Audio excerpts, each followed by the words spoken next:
This is the Yanks Go Yard podcast with Adam Weinrib and Thomas Carannante.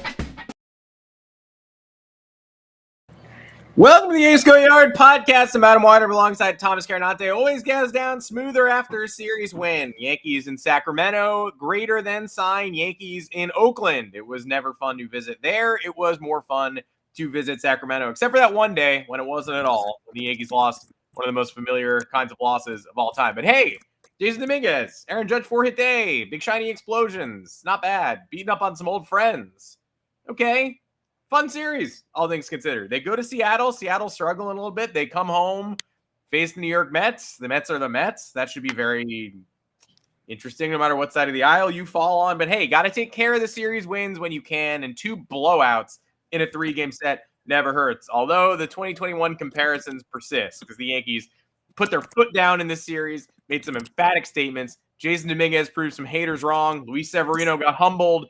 And yet, there was a 2-run comeback blown save in the middle there that we have to talk about. Like, oh yeah, just a little bit of poison in this ointment. Otherwise, good ointment, but there's, a little bit of poison in there. Can't lose a normal game. Can't lose 5-0. They're down 4-0, and you're like, happens to the best of us. And then at the end of the day, still angry again. But a decent series, all things considered. Some people got some karmic retribution. And here to talk to me about it is Thomas Carannante. It's 2:00 on a Monday or a Thursday. That's how you know the Yanks Go Yard podcast is live on YouTube. Also on all podcast platforms in audio version, audio format after the show is over. Thomas, welcome to the show. Again, series win. Everybody was... the Yankees bashed in the minor league ballpark in the way that everybody said the Celtics would start raining threes. Both seemed inevitable, but you don't know what's going to happen until it actually happens. And then the Yankees laid waste to some guys. The A's are better than they were projected to be. And the Yankees kind of treated this series like it was the preseason projection to A's. Finally, a series where, and the Tigers were doing this last week. The Tigers, a very good baseball team. They go into Anaheim. They beat the piss out of the Angels. They go into Colorado. They beat the piss out of the Rockies. And I'm just like, can we get one series where the Yankees just go into another ballpark against a clearly inferior team and just beat the piss out of them?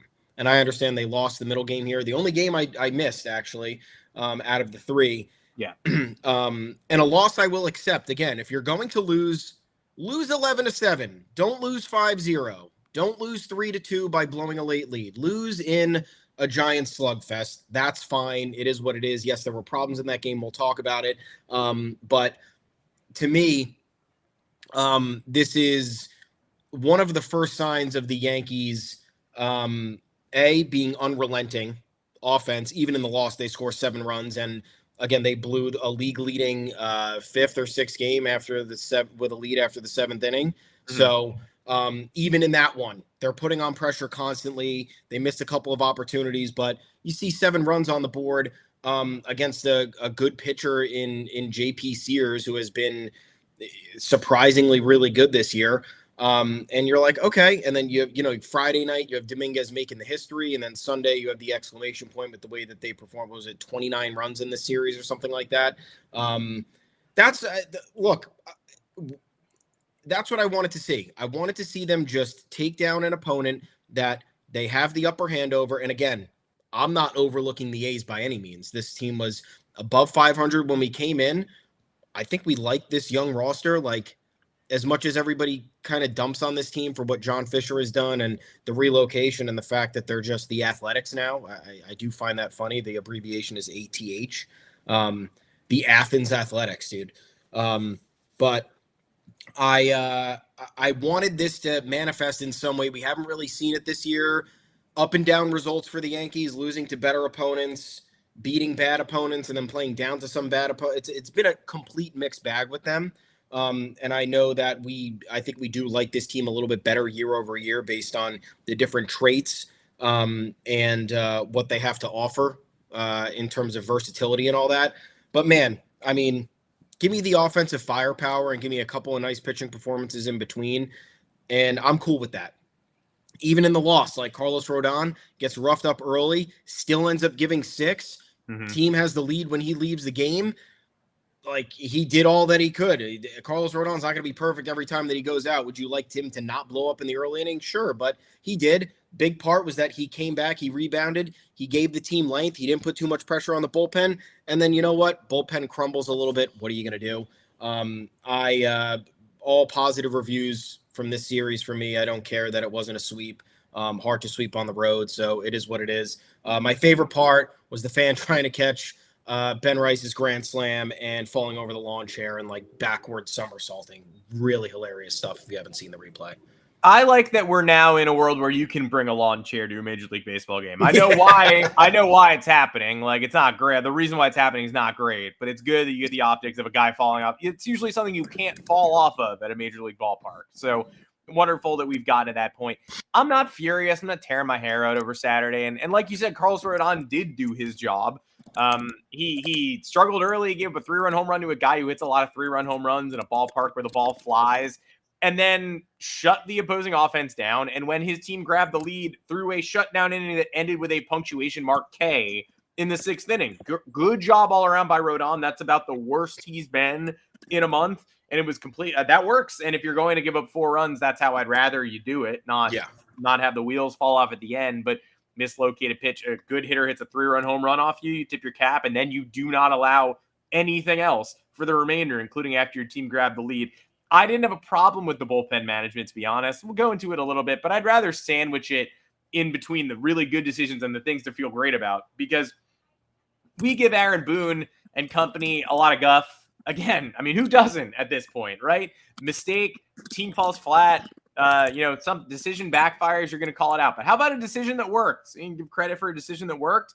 Going to Ryan Yarbrough is a decision that worked. And you could say it was ill-timed because they should have done it earlier. I mean, you got to stretch him out. You got to get all the data you can. I know sometimes I'll quibble with people who will say it's still early, and obviously an April loss counts as much as a September loss, but you've got a controllable asset in Carlos Carrasco. You want to see if you can squeeze every ounce of competitive fire and contributions out of that arm. And it's not like he didn't have good starts in a Yankees uniform, but the bad outweighed the good. It was starting to get to the point where they felt they had someone else who would contribute more consistently than Carrasco, and they moved Clark Schmidt out of a start. Is this a conspiracy? Is this real? John Boy was kind of on this when they just pushed Clark Schmidt back a couple of days to slide in Yarbrough.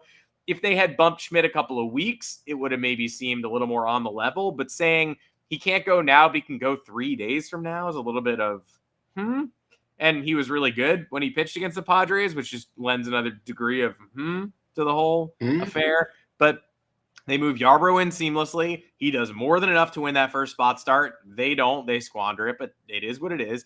And then yesterday, trying to take a road series in a ballpark where people pummel baseballs.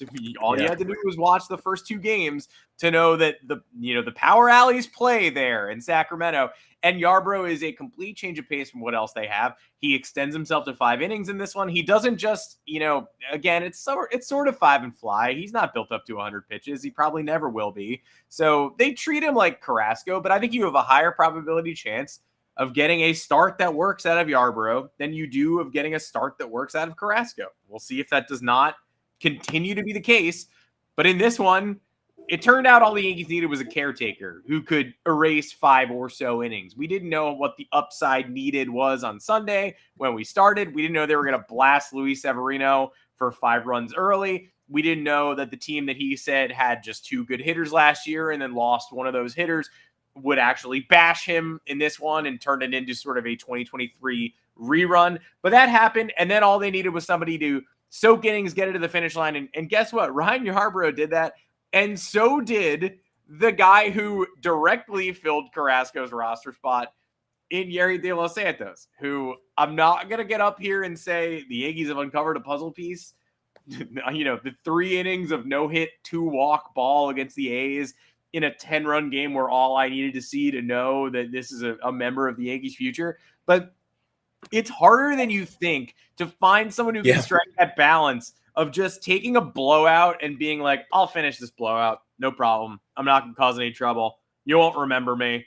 And I don't think Carlos Carrasco, who could have stayed on the roster and done that and been the last man in the bullpen, would be as trustworthy or even close to as trustworthy as De Los Santos has been so far, who has done this a couple times already. He finished off the Padres game. Okay, you liked one inning. How about 3?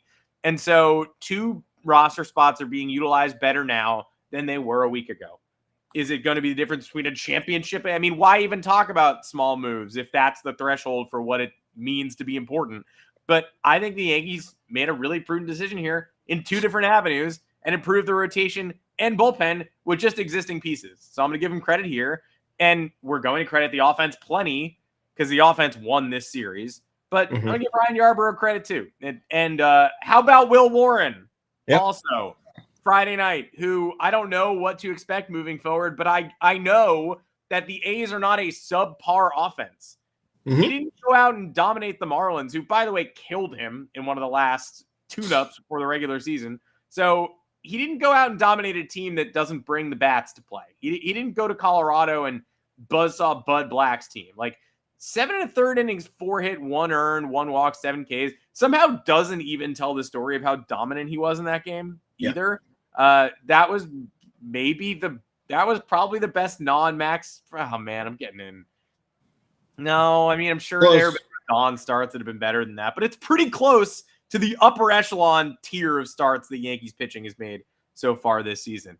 And maybe the surprise factors in there. So Rodon goes 7 shutty versus Will Warren almost completing, 8. I'm just like, my mind is exploding. But I thought he was amazing. I thought, I don't know if you're going to get that moving forward. I don't know what you're going to get from Yarbrough moving forward, but perfectly managed series from the Yankees in terms of the starting rotation.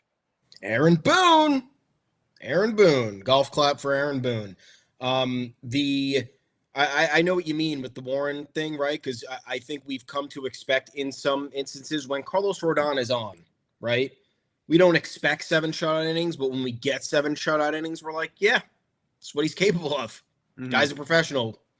We signed him under the pretenses that he would do this more often than not. Unfortunately, to date, you could look at the totality of the deal. It hasn't worked out, but this year it is working out. So when we are looking at it through the lens of that, you say, okay, yeah, Carlos Rodon in theory should be doing that. Will Warren, who's had a complete mixed bag of outings so far this season, with his best being like 5 innings, 2 earned, then comes fourth and does this, pitches into the 8th inning, incredibly efficient. I think he was at 80 pitches heading into the 8th. And it was like, wow, he's actually doing this. And like you said, not a cheapie.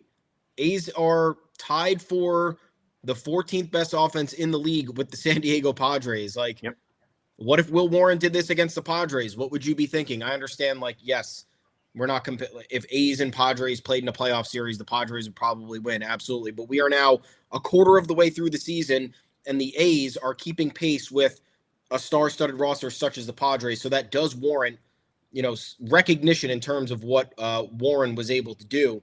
And obviously that was the sharpest he's looked. The issue with him coming in or coming out of all of these starts was, can you handle the third time through the order? Can you avoid the early blow up?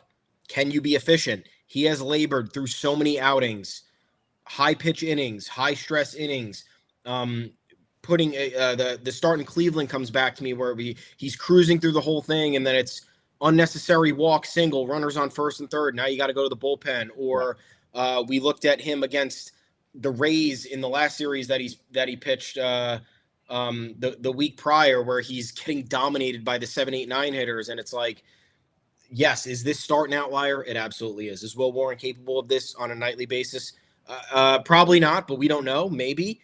When we looked at what changes needed to be made in the rotation, though, you look at someone like Will Warren and you see the upside there. If you're watching baseball, you see, the kid's sharp. He's got really good stuff.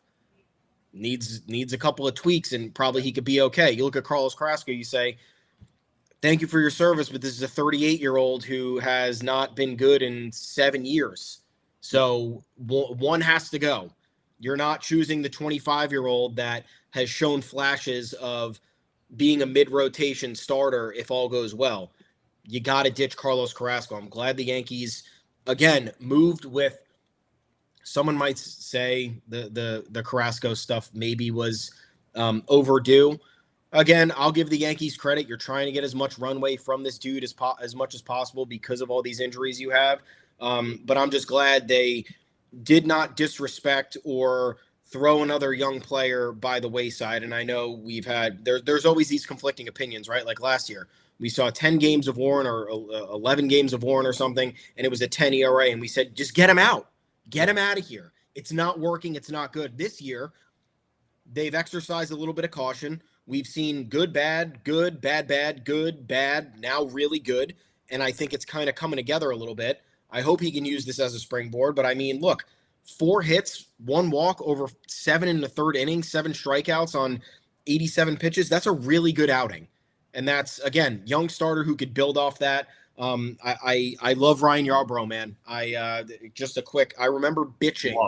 I just remember because I always remember when I'm complaining like an absolute loser. And last year I was complaining so much when the Blue Jays stepped in front of the Yankees or just stepped in front of everybody else and made that trade with the Dodgers for Yarbrough. And I'm like, dude, this is the exact guy that this Yankees rotation needs. I don't care if he's lights out. Like, I don't need him to be lights out. I need a guy who changes the pace. Like, Ryan Yarbrough is not blowing you away with his fastball. He's a change of pace left-hander who is accurate, who can pound the strike zone and can give you length. And he can either start a game for you, and if you're lucky, he gives you 6 shutout. If not, he eats 3, or he's coming out of the bullpen when you're up by 7 or you're down by 9 and you just need somebody to take you to the finish line. And I don't like to minimize somebody's contributions to fill garbage time innings, right? You're just talking about that with Yerry De Los Santos, though, but there's value in that. Yeah. So I like how we have a little bit of a mix, right? Like both of those guys have had some garbage time and they had some like semi-high leverage, at least for De Los Santos in the early going. I don't know how they're going to utilize him further, but Yarbrough went from essentially garbage time to eat some innings in the middle of the game, see what you can do, to now starting games in place of Carlos Carrasco, who was, again, a 33% success rate for the Yankees. So I love this move. Also watched the post game yesterday. An actual human being, Ryan Yarbrough, answering questions with intent, with detail, without saying or after every other word. So I like what I see, and I think this is an important piece to a team that is contending. You get another good starter at the trade deadline. You get Will Warren to wake up a little bit. You get Luis Heel back. You get Clark Schmidt, not as hampered as he's been. Ryan Yarbrough immediately becomes an invaluable weapon that most playoff contenders won't have at that point. So loving all of this. Correct. Yeah, I love Yarbrough too. And sometimes it is just about bothering the opposition with something they don't see very often, which could have also been an argument for Carrasco. And I will just one time say that I think Carrasco was overhated a little bit. He made 6 starts. He's back in AAA, right? He's in AAA. He cleared. Yeah. He's back in the Yankee system. He did not make a single start where he took the Yankees out of the game. He threw a 1-hitter in 5 innings against the Royals, win. He threw 5 shutout against Toronto, blown by Devin Williams. He gave up 4 earned, 4 earned, 4 earned against Detroit, Tampa, and Baltimore. The Yankees could have won 2 of those 3 games and should have won the 8-4 lead in the 9th in Tampa. So Carlos Carrasco, not good, kept the Yankees in every game but one, the one where he just gave up 4 solo homers to the Tigers and the team couldn't hit. The Yankees were in almost every Carlos Carrasco start. So I think they pulled the plug at the right time. I do not think they wasted our time holding on to Carlos Carrasco too long. I think that's a bit of a disease of modern fandom thing where, the upside was low, and now they have improved the upside and improved the bullpen spot. And so if you can make it tough, No, we literally said it has to end now, and they said, it does. It has to end now, and they ended it. It's over. Yeah, if you make a tough decision, you have to make a tough decision. Like, have I squeezed all the juice out of this arm that I possibly could? Because I'm gonna lose it, maybe, and I don't have a lot of pitching. So, is there anything we haven't unlocked? And after 6 starts, they said he's fine. He's not a train wreck, but we don't have any higher to go here, and we do believe there's more upside with Yarbrough, and we do believe there's more upside with De Los Santos, and we'll see it immediately. The Yankees said, okay, now is the time. And we think Carlos Carrasco will return to the organization because nobody really needs him. And that's exactly what happened. Great move. All right, credit the offense. Offense. And anti-Luis Severino kick to, sorry, Sevy. Again, I know this is a different team than last year. And last year you were like, the Yankees are just a two-man game with Soto and Judge, and then Soto leaves, and all Yankee fans are like, where do we go from here? Well, here's where we go from here. 7 of the Yankees' 8 qualified hitters have an above-average WRC+. Cody Bellinger is the only one below 100 average as the baseline at 90. And that doesn't even count Trent Grisham, because he's not qualified in terms of ABs in this metric. Aaron Judge, 4 hits on Sunday, up to 409.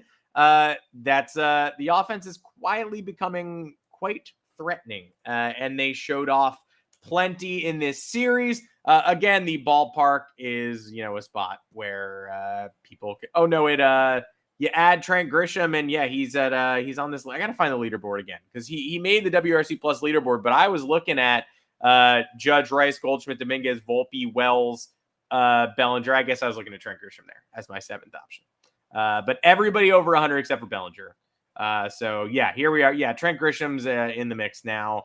JC Escar also cracks the 100 mark at this juncture, although I would say that, it doesn't play. I think I was looking at a chart that had Jazz instead of Grisham. So who's a regular right now? Jazz is also above. How does Grisham not count? At 105. He's got to count. He was not on the leaderboard I was looking at the other day. Got 10 home runs. That counts. He counts here. And the one I'm looking at right now, he's ahead of Ben Rice and Paul Goldschmidt at 175. Good. So let's go ahead and count him.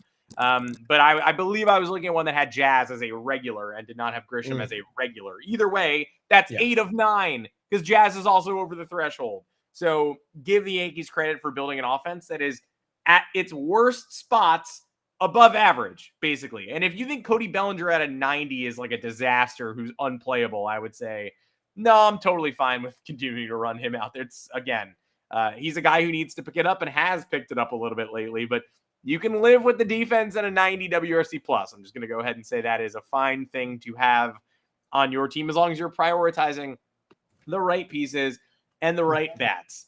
And Judge stands out. Of course, he continued his assault on familiar faces this weekend. He homered off JP Sears. He beat the bejesus out of Severino. He beat up Nestor. Everybody beat up Wandy Peralta. Judge got an intentional walk in the middle. Yankees beat Michael King. And Judge homered off Michael King to crack the scoreboard there.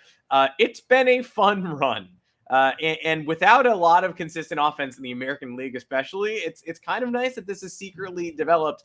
While I bet a bunch of Yankee fans are still kind of frustrated about the lineup being pretty top-heavy, notably Jasson Dominguez, who homered 3 times on Friday from both sides of the plate, too, is now up to 127 in that metric. And so if there are any MLB executive burners out there who want to talk more about how Jasson Dominguez is the most overrated modern prospect or whatever that nonsensical take was, here's 3 homers to the dome, youngest Yankee to ever do it, younger than Joe DiMaggio. And if you're going to say it's ridiculous to compare Jasson Dominguez to Mickey Mantle and what are we doing? Well, he just did something Mickey Mantle never did. So check in the Jasson Dominguez box. Now, obviously, I'll take the Hall of Famer in the direct comparison between Jasson Dominguez and Mickey Mantle. But this guy's story is just starting. He's 22 and he had himself a weekend, and now he's about a 25% above league average offensive player at this point in time. And that has a lot of, I think anyone watching the New York Yankees realizes there's untapped potential there. He struggles from one side of the plate. He's got a switch hitter who struggles against one side of the plate, and he's been a 25% better than league average offensive player. And I'm glad he had his moment on Friday night. Again, even though it was in a ballpark that you're like, wait, this is a major league stadium? Doesn't matter. Torpedoed some pretty quality. The A's sent some quality arms out in this series. The A's brought their bats, and the Yankees went ahead and took 2 out of 3, led by their most famous face and one of their most well-known faces who does not really get proper, respect, hat tip, etc. so far this season. And we have, rubbed our chins at Dominguez a little bit and said, what is this? Why doesn't he start every day? I mean, are we finally going to get rewarded with consistent playing time for Dominguez? Does the 3-homer game do it? Well, here I'll present 2 arguments for everybody out there. So has Jasson Dominguez been frustrating this season? Yes. I think some of the strikeouts are fairly confounding. I think the defense is not fully there yet. I think batting from the right side's a problem. I was looking at older videos of him hitting in the minor leagues, and he never had this helicopter shit going on. Now all of a sudden he's got it. So I'm like, what is why are we once again looking at another good Yankees prospect go from one level to the next with something changing drastically, inexplicably? No reason at all. A major change in his swing mechanics is now taking hold at the major league level. So yeah, I still have concerns about Jasson Dominguez. However, how many young players do you see hit 3 homer games? How many young players do you see hit a 74-mile-an-hour curveball from the weaker side of the plate for his switch hitting abilities to dead center field? Because that's what he did on Friday. I understand. Look, going into that Friday game, he was hitting 231 with a 693 OPS. It's objectively not good. He's had some clutch moments. He doubled to start that rally against the Padres. He had that bases clearing double against the Royals. He's had a couple of nice homers this year to set the tone for the offense. So, like, he's not completely useless, and his prospect pedigree is not dead by any means. He what does he have? Less than 50 games under his belt at this point? Maybe right around there, something like that. 60 total, counting last year's 18 like monotonous. Yeah, nothingness. Yeah. 18 sympathy games last year after the Yankees realized they fucked up, and then they brought him up at a complete inopportune time. So yeah, okay, 60 games, great. He's got a third of an MLB season under his belt. He has a 3 homer season, matches an historic mark. That's where the talent comes in for me. Like, again, are there valid reasons to be frustrated? Absolutely. But the 3 homer game is the reason why there's been so much hype around this kid. And it's because he's capable of doing something like that. Do I need to see more 3 homer games? No, I need to see a little bit more patience at the plate. I need to see patience at the plate. I need to see him being able to conquer off-speed stuff a little bit more. I need to see him not be totally overmatched in certain at-bats against higher quality pitching. Yeah, that's all there. I need him to take better angles on fly balls. I need him to make a couple of tough plays in the outfield to convince me that he can consistently play out there. I understand to some degree. I do understand the Yankees holding him back a little bit, but I don't support it because I don't see why you think that would be conducive to development if you're the Yankees. So I think, again, another complicated conversation. But look, he went 2 for 5 yesterday too and scored 2 runs. So it's not like he just and he walked and scored a run the day before. So it's not like he just coasted off the 3 homer performance and said, hey, I'm good. He got two more starts after that. So that was good to see. And he didn't completely erode faith in Aaron Boone by doing anything silly or unproductive. So hope it's a pathway to something. Again, like we talked about him being an underrated X factor before this year started because everyone forgot about him, right? Everyone said, but the 18 games he played in last year, man, that was pretty bad. And it was like, do you understand the context of how that happened? He was coming off Tommy John surgery and an oblique injury and didn't get a ton of playing time and was asked to come up in the heat of, a playoff race essentially after he was told he would not be called upon. So how would you, again, man sitting on your couch, react to any of that? You would melt. You would turn to dust. You would be nothing. So for someone like Jasson Dominguez, who has all this hype around him, and then, again, a little bit mistreated by the organization, could we say that? Yeah, I would just say it's largely inconsistent, just treatment overall, and they need to fix that. But if he is, again, getting consistent playing time and can show these flashes and is rewarded when he's playing well, I think we have a good pathway to seeing, again, someone who can be an above average hitter in this lineup. And that's all we need for now. Yeah. You want to talk about Jasson Dominguez being an all-star? That's a great conversation. Let's have that in 2 years. Let's have that in 3 years. Like Jasson Dominguez, let's get his feet under him now, get some productive play, show that you could do something at the bottom of the lineup, and then we'll start talking about batting cleanup and, hitting 30 home runs. We don't need that right now. We need him to figure it out at the major league level. That's it. It's true. And I will also just add that I am very tired of this MLB executive burner conversation. It's a funny account. Who is it? So he tweeted, I assume this is not Raquel Ferreira or Kim Ng.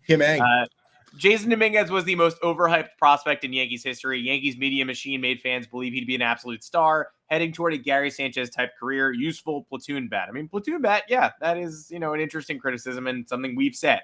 Then the next day tweeted, Yankees love a prospect when the front office isn't promoting the player to every media member they've got on a text chain. That's the case with prospect George Lombard Jr. promoting the 19-year-old to Double A after he spent time in spring training, likely the future at third base. I don't know what that critique and praise is, like a critique of Dominguez and praise of Lombard.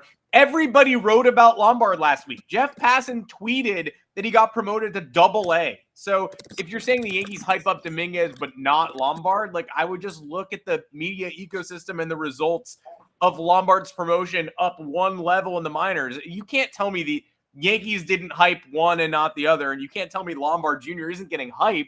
I'm reading about him moving minor league levels from national reporters. So I would say both are in the same boat, but you hate one and don't hate the other. Also, this burner is not Orioles GM Mike Elias. It's set up by a random person to make it extremely obvious that it's Mike Elias. It's either a different executive you've never heard of, or it's absolutely nobody. Like, I am tired of, I know we're in an era of dumb internet where everybody thinks they're a true crime podcast, but there's been like detective work done to be like, is this actually the burner of the guy in charge of the Orioles?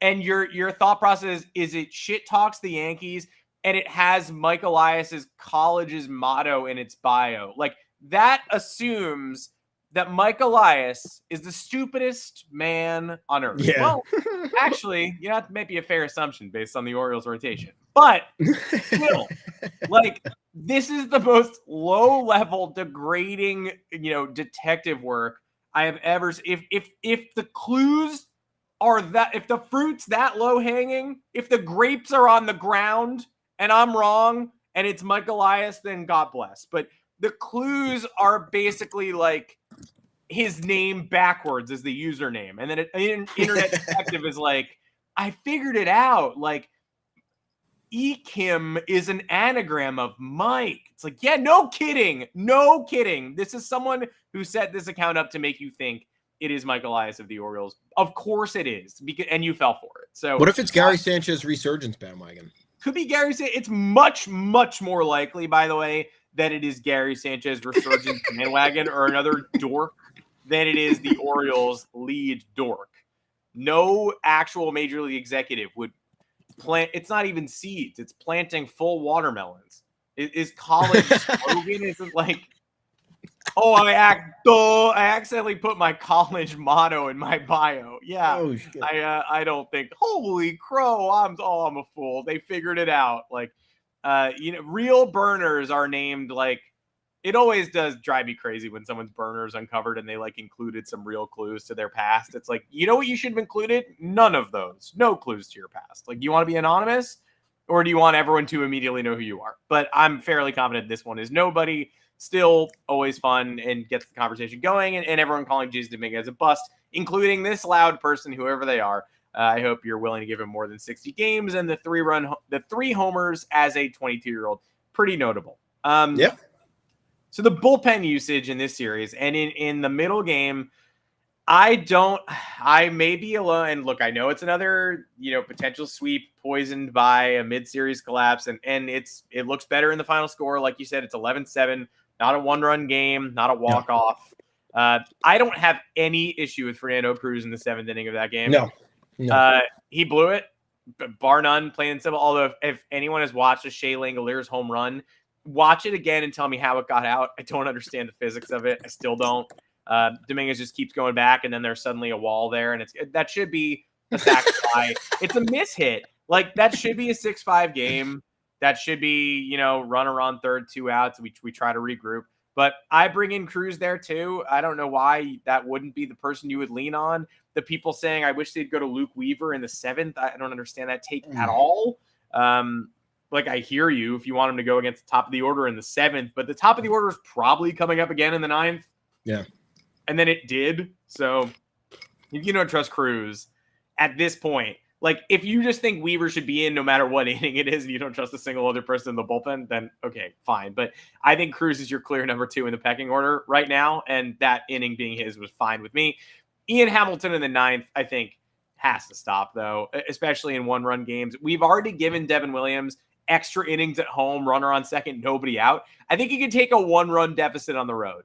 I think if we're facing a one-run deficit in the 9th, Devin Williams didn't pitch in this series. Like, for me, that's where he goes. After he proved himself in the home game, home is a more hostile environment than the stadium in Sacramento. I'm giving Williams the ball there. This is now back-to-back times when they've gone Hamilton in the ninth of a close game, and he threatened to blow it up last time, and then they brought in Tyler Matzik this time after Hamilton got the strikeout for out number 2, and then the wheels fell off. Tyler Matzik, not to be too judgmental, but seems to kind of just be a guy. There was a time when I thought he might be a secret weapon. He seems to just be a blowout guy. I don't know how long he is for this roster, but wish him best of luck. It is also worth noting that we are getting closer. We all know not to trust this man, but we all know not to expect too much of this man. But I think the upside of Jonathan Loaisiga is higher than almost everybody we have setting up Luke Weaver right now. And then if you can add Loaisiga to Cruz, to Hill, to Williams, to Weaver, to Leiter Jr., who is good most of the time, you can do 2 Loaisiga innings every, in addition to Cruz and company. Like, I think you have a setup core. I do. Don't fake. You and I both know that we can't even get to the point of discussing like what it might look like if he's close. Because when is he ever close? I mean, I will say the rehab videos of Jonathan Loaisiga look pretty fucking cool. Pretty good. But we're bringing him up to be like, this is a bullpen that has blown a lot of tight games late. So it's hard for me to be like, good bullpen. But also, it's been a pretty good bullpen with some hiccups and missteps. So you add anything from Loaisiga, could be a net benefit. Now, if you never see him, you never see him. Yeah. I think, look, are there a lot of teams have bullpen problems? Let's get that out there first. No team, like even the Dodgers, who everyone's sitting here and we're like, oh man, how is anybody going to overcome this team? And the Dodgers sign. And now it's injury after injury after injury after underperformance, whatever it may be, hard contact. And they're in a precarious situation. Are they getting by? Yeah. Because they signed a shit ton of people and they prioritize depth. So it's a different way that they're maneuvering this. The Yankees are also maneuvering this admirably. Most other teams that endured what the Yankees have endured in the early going with injuries. So first of all, to the rotation, what does that have to do with the bullpen? It has to do with the bullpen getting more strained. So the bullpen has pitched more innings as a result of the length out of the rotation being pulled out from under them. Secondly, you have Devin Williams, who's supposed to come in and just immediately start erasing batters in the 9th inning. Can't do it at all. You have, again, a number of other guys dealing with some injuries. You're waiting for guys to come back to fulfill the picture. The way that the Yankees have gotten by in spite of all of that has been incredible. Like, again, can we nitpick the bullpen? Sure. I don't know, outside of if we want to go back to the offseason and complain that Brian Cashman didn't sign X, Y, or Z or didn't trade for X, Y, or Z. Yeah, sure. We could talk about it. For the most part, though, how they've structured things, the decisions that they have made to move guys out of certain roles, moving Devin Williams out from high leverage, limiting Mark Jr. or moving Devin Williams from the closer role, limiting Mark Leiter Jr. in high leverage when they can, because he's kind of blown up a bit at times, has been pretty friggin' good. Like, again, yes, we look at the blown leads after the 8th and 9th innings. That's mostly been a symptom of Williams in the early going, that they were going to give him time to figure it out. And they reached that point and they said, well, can't really afford to do this anymore. So we're going to make the switch. Mm-hmm. And they ensured themselves by having a closer-esque reliever in Luke Weaver. So in a good position there. As for Ian Hamilton, I will just caution here, because this is the stuff about the Yankees that gets me frustrated. They cannot quit Ian Hamilton. No matter how many times he's injured, no matter how many times he doesn't come through, it seems like he's just always going to be involved somewhere. And he's proven so far this year that he can't really handle the 8th and 9th inning. So let's just stop, like you said, stop doing that. There's no reason for it. Ian Hamilton, I don't know if anybody has forgotten, but he's kind of working his way back from a lot of disruptions. He was very good in 2023, but he was also injured a lot. He pitched in 58 innings, but he was constantly battling issues. Last year, same type deal, 37 2/3 innings, injured frequently. Still put up solid numbers, but definitely regress. You go from 2.64 ERA and 2.82 FIP to 3.82 ERA, and it was 3.03 FIP was good, but he is still walking the same amount of batters, and he was giving up more hits last year. This year, he starts out injured, still recovering, gets a late start, comes back, and now he's pitched in 10 games, and 30% of those are in the 8th and the 9th. Maybe a little bit more if I look at the game log, and I'm not an idiot. But still, the point stands is like, let's not get married to, again, these guys who you like. Yeah, one 8th inning, 1/8 inning, 1 7th and 8th inning. No, so he has 1, 2, 3, 4, 5 outings. So half of his outings have essentially been what you would deem high leverage if you're pitching in somewhat close games in the 7th and 8th inning. So sorry, 4 of those because they were beating the hell out of Baltimore when he logged 2 innings. So 60% of his outings have been high leverage, and I like Ian Hamilton a lot in terms of him fulfilling a role. He doesn't deserve those roles yet. And I understand if the Yankees are, they're undermanned in some capacity, you're going to have to use him. But they just got evidence of this against the Padres a few days ago where he blew it. Let's not bring him back in to do that just yet. Like, let's wait. Give him something a little bit more low leverage if you can. Night to night basis, it's hard to do. I understand that. But now we throw, again, the dream of Jonathan Loaisiga into the mix. I would love if we have a situation where Loaisiga can – I'm not optimistic. I'm not. Loaisiga's only good year was 2021. And that was one of the worst Yankees teams I've ever watched start to finish in terms of frustrating me to no end. That team did it that year. You knew 5-1 was going to be 5-4, second and third, 2 outs in the 9th if they won. Like, and they lost a lot of those games. And they won a lot of games where you were like, wow, that sucked anyway. Like, it was just a really unpleasant fandom experience. And I remember a lot of fans of other teams roasting me that year for how little I enjoyed that season. And I would just like to say, I think many of you probably understand a little bit better now. And also they lost in a 1-game wild card to their biggest rival. So justified. Terrible. And who put that game out of reach? It was Jonathan Loaisiga. Gave up 2 runs in 1 inning of work against the Red Sox. Who was really bad in the playoffs in 2020, the year before? Jonathan Loaisiga. So, I mean, again, I like what he's capable of.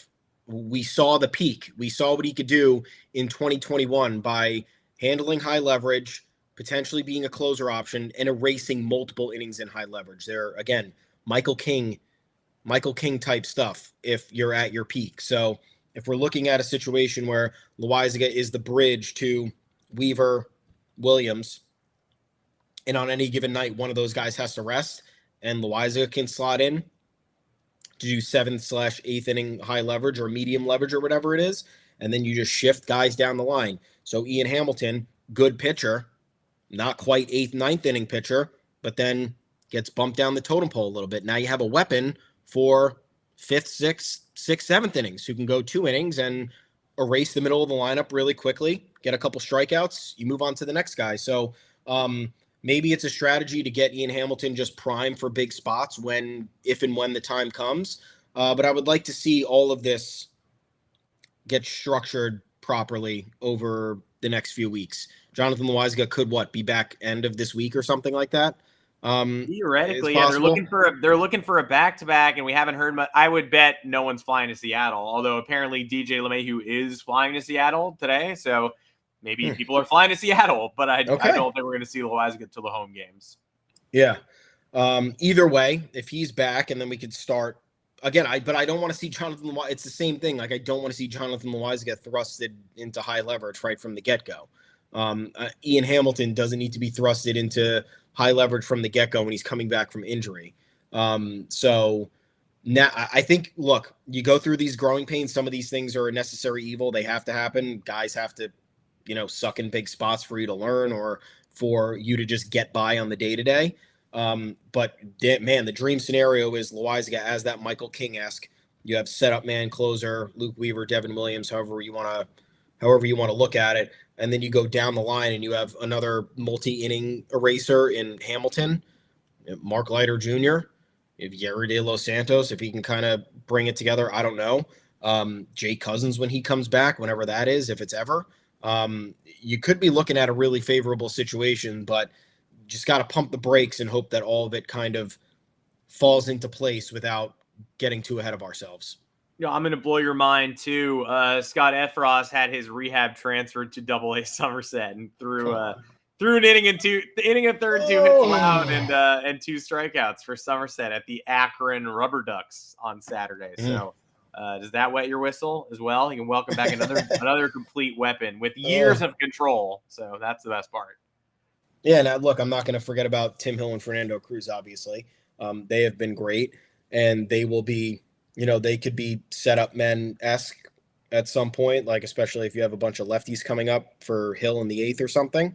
Or again, Weaver, Williams are down, and you need Fernando Cruz, who's been great all year. Gave one mistake, finally, is what it is. Like, that's going to happen, sure, but the structure's here. It's just a matter of guys turning it around and getting fully healthy and getting back to being acclimated. Yeah. Effross for me is the key. He's going to be the closer of this team by no. I'm not paying attention at all. Yeah, there are I think laid it out perfectly when you were like, hey, if all the pieces end up fitting, because you could laundry list all of the people who are injured and be like, if they all came back at the same time, wow, we would all be having a beautiful berry picnic. That's not going to happen. Like, someone else is going to go down. Someone else is going to come up and stink. Like, it's never going to be like we have 15 bullpen options who we trust right now. But like you said, the Yankees have set themselves up nicely to theoretically have a couple of different familiar options in the back 2/3 of the season, not just the second half.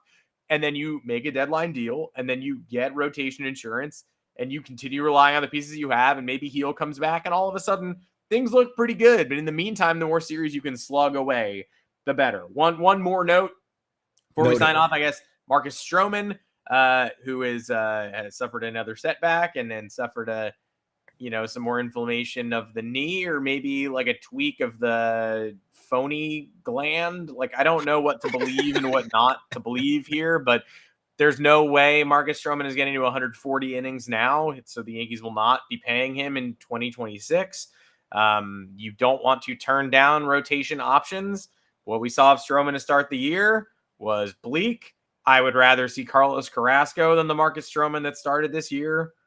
I would rather see anyone who's in this current rotation than the Marcus Stroman who started this year. I want lifelong Yankee fan Marcus Stroman to be effective for the Yankees. He was last May. It was awesome. I loved it. Not anymore. Maybe it's the knee. Maybe it's not. Get right. If the injury is legitimate, it needs to be fixed because it wasn't working with the injured knee. If the injury is an exaggeration, then that's even worse for Stroman because then it's just not working. Yeah. Full stop. But this setback does not exactly deal a devastating blow to the current Yankees outlook. No. And I was looking up because after the injury happened or the setback happened, Aaron Boone said he shut down temporarily after throwing the simulated game, which now means you can assume that's probably 5 to 7 days. So, okay, great. See you next week. And then you got to restart the process all over again. So in theory, even if Marcus Stroman were to come back somewhat soon, the somewhat soon would be a month from now, 3 weeks from now. So then he would need less than 4 months to fulfill 131 innings to meet that mark. It's not happening. But in looking at the stats, last year, top 8 in ERA in the first 2 months of the season. Rest of the season, he ended up finishing as the 6th worst qualified starter in the league. That is an insane fall from where he was to start the year. Again, we were looking at the signing. We're like, holy shit, the Yankees might have been right about this. And you know how the conversation changes really quickly. I still don't really agree with the deal just based on all the previous nonsense that had went on there with the public spats between the two parties. And the fact that, again, Yankees tried to get creative and sexy with an underwhelming option instead of just saying, fuck it, we'll spend for whoever. And I understand the other option was Blake Snell, and the number was probably 175 to 200 million. And in hindsight, I'm glad they didn't do that. But then again, you look back to last year and you're like, well, what if they did it and he was on the team last year. Does that change the World Series? Maybe. I don't know. Yeah, this year it sucks. Blake Snell has shoulder inflammation. They don't know what's wrong with him. He's kind of out indefinitely. So, yeah, if the Yankees don't win the World Series last year and they lose in agonizing fashion, and then you have a Blake Snell, Carlos Rodon-esque contract on the books, you're cursing every which way. But I'd rather maybe go for the plunge than someone like take the plunge and go for somebody like Stroman. I don't know. Either way, this still ends up being a loss for the Yankees, in my opinion. Like some fans might be sitting here, and I'm not necessarily happy that they're probably not going to pay this vesting option. Like, no. It is what it is. Like, I feel bad for Marcus Stroman. We wanted him to be good. We wanted it to work out for him. We had in the back of our minds that the injury-prone stuff is real and it's going to happen, and it did now twice. And now it's costing him this year. But the Yankees are going to spend $37 million for this guy last year and this year, and he's essentially costing them in more ways than one, whether it was the fall off from June on last year that kind of had them slipping and screwed up the bullpen, quite frankly, fairly significantly, or if it's this year where you get he start 3 or 4 games and he's only recorded 9 innings of work. Yeah, 3 starts, and they made him go in the monsoon on that Friday, which, if the Yankees end up, again, previewing the content plan for September 2025, if the Yankees end up one win behind somebody else, you can bet your ass I'm going to be writing about that game. Yeah. And then, look, and don't forget about the offseason, right? Dangled in trade rumors all offseason, a shitty spot to put a veteran pitcher. Then all the stuff in spring training happens. It kind of throws the vibes to the wayside. It puts Stroman in a really bad light. I think for the most part, the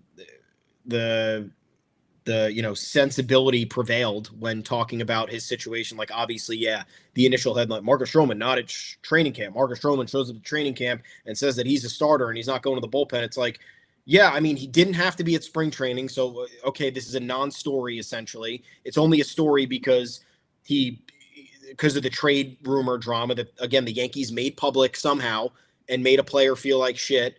And then, what do you want Marcus Stroman to show up to spring training and say, hey, you know what? I'm a reliever now because that's what I'm going to do because the team wants me to do that. No, the guy's been a starter his entire career, whether he's good or not. Like, that's his identity. So you can't fault the guy for coming in and saying that he's going to be a starting pitcher. The results afterward really don't look good on his end. Like, he claims he's a starting pitcher. He makes 3 or 4 outings and he pitches 9 innings. Bad. And now he's out indefinitely, but it's a bad deal by the Yankees because they're going to end up paying $37 million for 27 starts or something like that. As of right now, which is for the not people good. in the back, or for the people in the back too, who are rooting and fist pumping that this injury is taking him out of this season and the contract's going awry for next year. You realize they're paying him for this year too, right? Yeah. So it's still not. I'd rather have him maybe for next year to see what could happen. I would rather move all the money from this year into next year. How about that?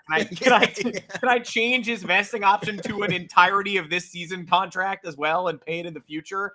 Because right now, the Yankees paid money for someone that they intended to have help them in 2024 and 2025. And by 2024, by mid-season, he was a non-factor. Great month of May, and then a downward trajectory. And then in the playoffs, he couldn't sneak into a game. And then this year, 3 starts and 1 is a monsoon that never should have been played. And now he's indefinitely off the baseball team. So same thing with people who want to bury DJ LeMahieu in the minors and get no contributions from him.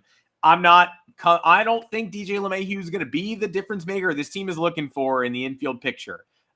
Is he going to clear that better than Pablo Reyes bar while healthy? Hopefully, yes. I think he's an upgrade on the way they're using the final roster spot right now.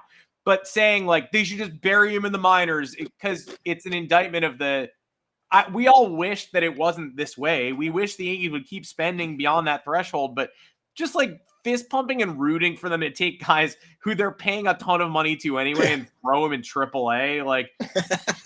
If you're willing, you should be willing to DFA a problem and absorb that cash and then spend more cash to solve that problem. But if they're not going to do that, then they should be on the roster trying to participate in the season. And if LeMahieu gets hurt, he gets hurt. And if Stroman gets hurt, which he did, he gets hurt. But they're in a tough spot. They shouldn't be in as tough a spot as they are in, but Stroman being injured helps you in one way, definitely daggers you in another.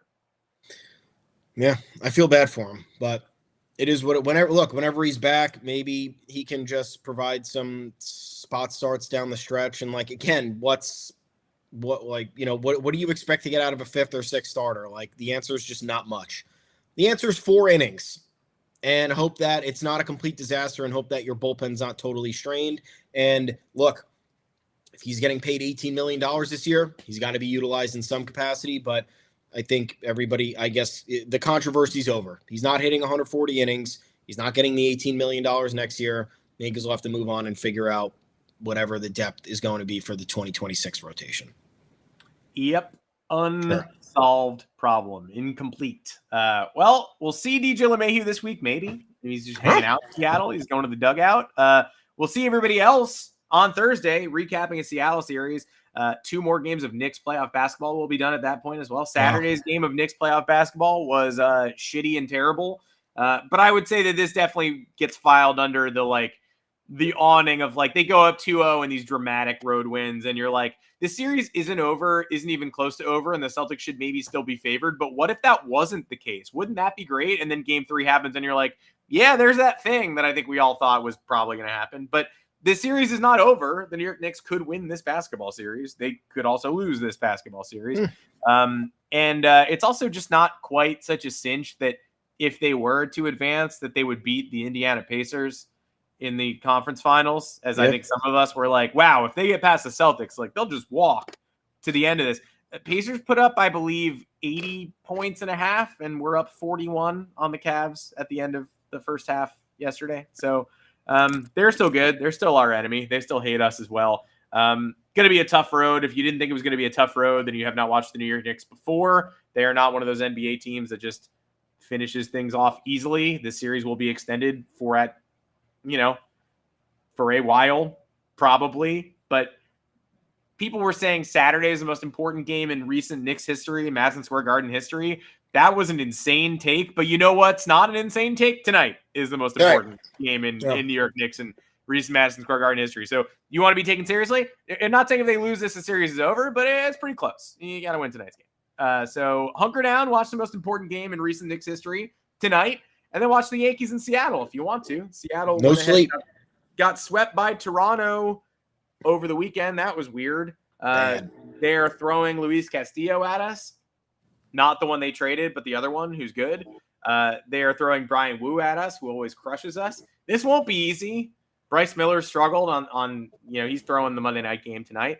Yankees are also matching them nicely. Max Fried will pitch in this series. Clark Schmidt will pitch in this series. This should be a good baseball series for people who enjoy good baseball. But if you don't want to stay up and watch it, I totally get it. You can read more about it on yanksgoyard.com or listen to the Thursday episode of the Yanks Go Yard podcast when we'll tell you everything you missed and maybe even how DJ LeMahieu did in his 2025 regular season debut. I'm Adam Weinrib. You can find me on Twitter at Adam Weinrib, Thomas Carannante. Where, say people were looking, to find you, where would that happen? Where would they be able to do that? You got to use the search bar function on Twitter at Tommy's_takes. You have to use the shift key with the dash to get the underscore, in case you guys didn't know. You can find us at the official Yanks Go Yard account at Yanks Go Yard FS. Like Adam said, yanksgoyard.com. Please head on over there. Written content galore, everything you can imagine. Please like and subscribe to the YouTube channel. We greatly appreciate you guys tuning in and reading. Until then, we'll see you Thursday. Tonight, Clark Schmidt, Emerson Hancock. Tomorrow, Max Fried, Brian Wu. Wednesday afternoon at 4 o'clock. Let's have some fun. Will Warren versus Luis Castillo. That could be a good one as well. And then Thursday, we'll have the recap. And then Friday, Subway Series begins. That'll be fun. We got to wait, though. We got to wait. We'll talk about that then. But appreciate you guys. We'll talk soon, all right?